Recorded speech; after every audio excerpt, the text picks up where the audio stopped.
Guys, this is a message for all of the men of the 21st century. This is a place where you guys can come together. We need to come together. And we need to figure out some of the stuff that's going down. Some of the consequences, guys, that maybe we're going to find ourselves in. We're going to probably find ourselves in, I can almost guarantee you, a new reality that we didn't see coming.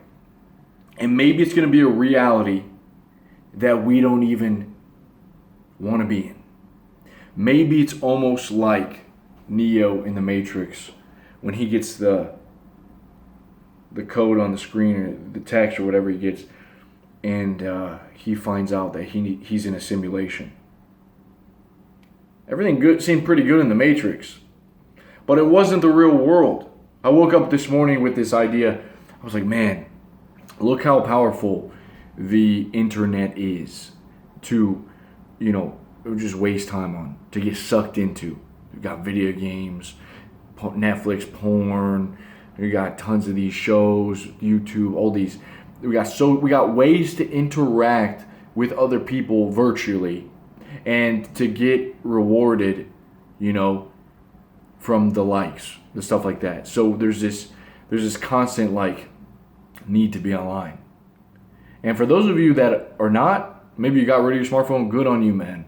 But I see the majority of the world, myself included, we got a foot into the Matrix. Imagine when this stuff gets too good. Imagine when the VR comes out. I just watched a video of a guy that lived in VR for a week. I'll try to put a link down below for you guys to watch this video. He lives in there for a week. He's doing push-ups. He's cooking with his VR headset on. He's sleeping with the thing on. He comes out of it. He's he sees all the colors of the real world. It's like an acid trip. It's mind-blowing when you think that we may find ourselves in this virtual reality that's almost like Ready Player One, and it's going to be too hard to get out of. What happens when we're in there and society starts to collapse? It turns into a jungle outside when people are so antisocial and people are so weak that they can't stand up to tyrants, that they can't stand up to a corrupt government. I could see what a better way to do that than to just get people led astray off the narrow path. I could see it happening. And so we have to talk about these things. Two things that I want to bring up. And the first one, actually both of them, are from this book on tyranny by Timothy Snyder. He is a professor at Harvard. Chapter 9 here, he says, be kind to our language. Avoid pronouncing the phrases everyone else does. Think up your own way of speaking, even if only to convey that thing you think everyone is saying. Make an effort to separate yourself from the internet. Read books. All right? Most young men are not reading books. It's hard to focus. And guys, if you're struggling to focus reading, look, 10 minutes a day. Do it for a week. The next week, go 15. After that, 20. Okay? And then you're already sitting there for an hour reading. And there's something about reading that makes you think different. It's going to unlock your vocabulary. You're going to start using words just randomly. It's like a river is going around. You just pluck from the river of all these beautiful words that you can use to express yourself, to explain things, to communicate. Okay, so he says here, when we repeat the same words and phrases that appear in the daily media, we accept the absence of a larger framework. To have such a framework requires more concepts, and having more concepts requires reading. See, right now we're all being exposed to just this shallow, you could say low data stream of knowledge, from the media. Most of us, unless we dive into some of these classical books, if we learn about history. So we almost need to become Superman. Physically, mentally, spiritually, we got to be at peace. We got to be stoic. We got to be strong. Like, what was that Nietzsche called the optimal human? Übermensch, I believe. You German guys can help me with that pronunciation. But we have to not just be these weak, lazy men, not standing up for anything that is good, not being a light. And we have to change the framework. It comes by reading, he said. He said, any good novel enlivens our ability to think about ambiguous situations and judge the intentions of others. One of the books that he highly recommends is Brave New World. Okay?